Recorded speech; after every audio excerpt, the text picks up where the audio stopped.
The West Bengal Pollution Control Board marked a significant milestone, celebrating its 50th year. IAS Principal Secretary of the Irrigation and Waterways Department, Prabhat Kumar Mishra, lauded the board's achievements and reflected on his association with the organization. I am very happy that the West Bengal Pollution Control Board has completed 50 years, a very big milestone. I was somewhat associated with the board in the past, Mishra added. He then shifted focus to the state's water issues, highlighting that despite West Bengal's apparent abundance of water, the state faces significant water management challenges. Mishra emphasized the importance of sustainable water management and the need for comprehensive policies to address these issues. He urged continued collaboration between various departments and the Pollution Control Board to ensure the protection and efficient use of water resources.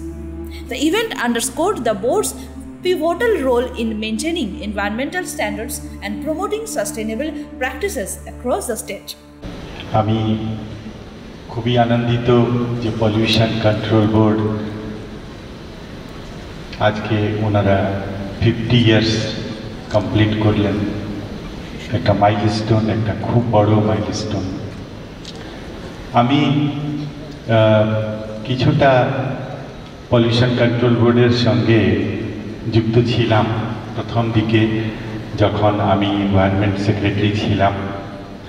তারপরে আমি মূলত water সেক্টরে কাজ করে এসেছি, 3-4 বছর হয়ে গেছে। তো আমি আজকে সংক্ষেপে, খুব সংক্ষেপে, সময় কম আছে, তো জল নিয়েই সামান্য কিছু কথা বলবো। আমি আগে দেখেছিলাম যে জল আমাদের রাজ্যে প্রচুর জল, মানে ধরে নিন আমাদের যে বৃষ্টিপাত, সে অনেকটাই বৃষ্টিপাত, 1400 মিলিমিটার, এমনকি বাঁকুড়ার মতো জায়গা, ওখানেও বৃষ্টিপাতে আমরা 1400 মিলিমিটার জল পেয়ে থাকি। বাকি জায়গাতেও প্রচুর জল, দার্জিলিং, কালিম্পং খুব বেশি জল পাই। তো মনে হয় যে আমাদের জল নিয়ে খুব একটা সমস্যা নেই, কিন্তু তা নয়।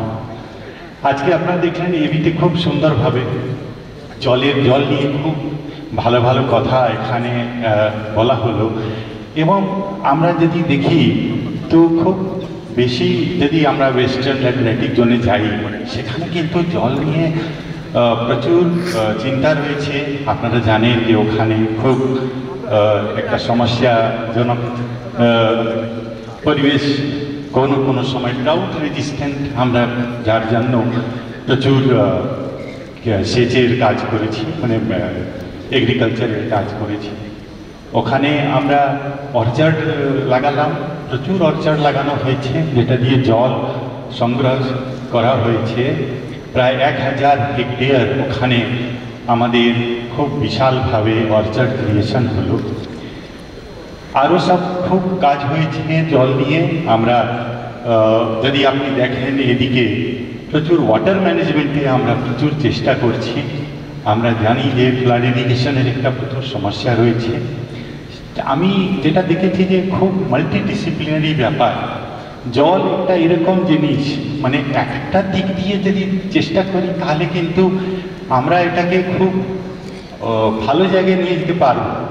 একটা ছোট কথা বলি, যেমন এগ্রিকালচার, গ্রিন রেভলিউশন হলো, তারপরে দেখা গেল যে প্রচুর কেমিক্যাল সার, এইসব পেস্টিসাইডসের সারা ভারতবর্ষ জুড়েই হয়েছে, মানে নর্থ ইন্ডিয়া প্রচুর, এবং এইসব লিচিং হয়ে আমাদের প্রচুর যে জলের প্রদূষণ এইসব হয়েছে। তো এগ্রিকালচারকেও কিন্তু আমাদেরকে দেখতে হবে। আমরা যদি ভাবি যদি শুধু জলটাকে আমরা মানে দেখতে থাকবো, তো সেই জন্য এই মাল্টিডিসিপ্লিনারি একটা কাজ সবাইকে মিলে করতে হবে। তার জন্য এটা একটা ইন্টিগ্রেটেড পেস্ট ম্যানেজমেন্ট, আরও অর্গ্যানিক ফার্মিং আছে, ন্যাচারাল ফার্মিং আছে, এইসব দিক দিয়ে আমাদেরকে তাকাতে হবে। আমরা ওই ব্যাপারে আমাদের একটা প্রজেক্ট আছে, আগামী প্রজেক্ট, আমরা সেটা দিয়ে প্রচুর চেষ্টা করছি যাতে আমরা এইসব নতুন নতুন যে ভাবনাটা, সেটা চাষিদের, it is actually behavioural change is difficult, কিন্তু নট ইম্পসিবল, আমরা লেগে আছি। তারপরে ফ্লাড ইরিগেশনকে কাটাতে গেলে আমরা টেনসিওমিটার একটা ব্যবহার করে আমরা চাষিদেরকে প্রমাণ করে দেখিয়েছি যে কম জল হলেও কিন্তু আমরা প্রচুর ওখানে ফলন পেতে পারি। এবং কম জল নেওয়া মানেই হলো যে গ্রাউন্ড ওয়াটার যে আছে তার উপরে কম স্ট্রেস। সো এইটা একটা খুবই, বিশেষ করে আমাদের যে অ্যালুভিয়াল জোন আছে নদিয়া, মুর্শিদাবাদ, নর্থ 24 পারগানা, এইসব জায়গাতে আমাদের এখানেও কিন্তু 44 ক্রিটিক্যাল এবং সেমি ক্রিটিক্যাল ব্লকগুলো আছে সব জুড়ে। তো ওখানে কিন্তু এইসব প্রচেষ্টা আমরা করে যাচ্ছি। আমি যদি সাউথ দিকে আসি তাহলে আমাদের মেন দুশ্চিন্তার জায়গা হচ্ছে সুন্দরবন, এবং আপনারা জানেন যেখানে rising salinity is a major issue. বিশেষ করে সাইক্লোনিক যে ফরমেশন এসব অনেক বেড়ে গেল, যে আমাদের বে অফ বেঙ্গল সেখানে এখন এত গরম পড়ে, sea surface temperature is varying so widely that it is really very difficult. এবং তার জন্য আমাদের সাইক্লোনিক ফরমেশন দেখুন, এবারও একটা সাইক্লোন আসলো, প্রতি বছরেই আসছে মে মাসে। তো এটা কিন্তু it creates lot of inundation and lot of saline water inundation that really create deep rooted problems. একবার স্যালাইনিটি ঢুকে গেলে 3 বছর লাগে ওইটাকে কাটাতে গেলে। তো আমরা সুন্দরবন দিকে প্রচুর চেষ্টাবান হয়েছি, এবং ওখানে যাতে রেন ওয়াটার, মিষ্টি জল সংগ্রহ করা যায়, সেখানে আমরা ওই যে পুরনো খুব সিল্টেড ক্রিক্সগুলো ছিল সেই ক্রিক্সগুলোকে আমরা রিএক্সকেভেট করেছি। রিএক্সকেভেট করার ফলে ওখানে অনেক লাইভলিহুড জেনারেশন সম্ভব হয়েছে, এবং প্রায় 700 kilometres of old silted creeks have been reexcavated. তার সঙ্গে আমরা আরও চেষ্টা করছি যে আমরা উত্তর থেকে যে নদীগুলো সুন্দরবনে ঢুকতো এবং সেটা দিয়ে কিন্তু যে ফ্রেশ ওয়াটার ওখানে অ্যাভেলেবিলিটি বাড়তো, সেটাকে যাতে আবার ফিরিয়ে আনা যায়। এবং দুটো নদী আমরা খুব, আপনারা জানেন একটা মাথাভাঙ্গা আরও একটা জালঙ্গি, এই রিভারকে আমরা আবার কিছুটা জুড়ে দেওয়ার চেষ্টা করছি। পদ্মার সঙ্গে এদের সম্পর্ক বিচ্ছিন্ন হয়ে গেছে। Last 200 years the Padma system has drifted. So এইসব প্রচেষ্টা আছে। আমি কিন্তু লাস্ট আমার একটাই পয়েন্ট থাকবে যে আমাদেরকে যা করতে হবে আমাদেরকে মানুষকে নিয়ে করতে হবে, because community participation is a must, and ওইটা না হলে কিন্তু দীর্ঘস্থায়ীভাবে সাস্টেনেবল ওয়েতে কাজ করা সম্ভব হয় না।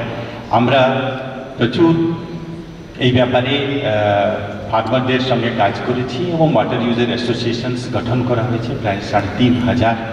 তো আমরা যেমন পুকুর কাটছি জল ধরো জল ভরো অভিযানে, তার চারিদিকে ঘিরে কিন্তু আমরা ফার্মার্স অ্যাসোসিয়েশন ধরে ওদেরকে উন্নত মানের কৃষি, সেচ, তারপরে মাছ চাষ এই পদ্ধতিতে শেখানো হচ্ছে। তো এই যে একটা মানুষের একটা সেন্ট্রালিটি আছে, ওইটা কিন্তু খুব মনে রাখতে হবে। এবং আমি আশাবান যে আমাদের যেভাবে আমরা এগিয়ে যাচ্ছি, আমরা নিশ্চয়ই জিনিসটাকে খুব একটা সুন্দর জায়গায় নিয়ে যেতে পারবো। আমি খুবই ধন্যবাদ জানাচ্ছি আজকে আমাকে আমন্ত্রণ জানানোর জন্য, এবং আমি আমার আন্তরিক শুভেচ্ছা জানাচ্ছি পলিউশন কন্ট্রোল বোর্ডকে। আপনাদের সবাইকে এই কথা বলে আমি আমার বক্তব্য শেষ করছি। Thank you so much.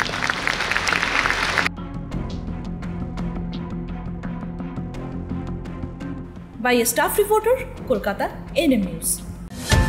Please don't forget to subscribe our channel and also click the bell icon to get the latest updates.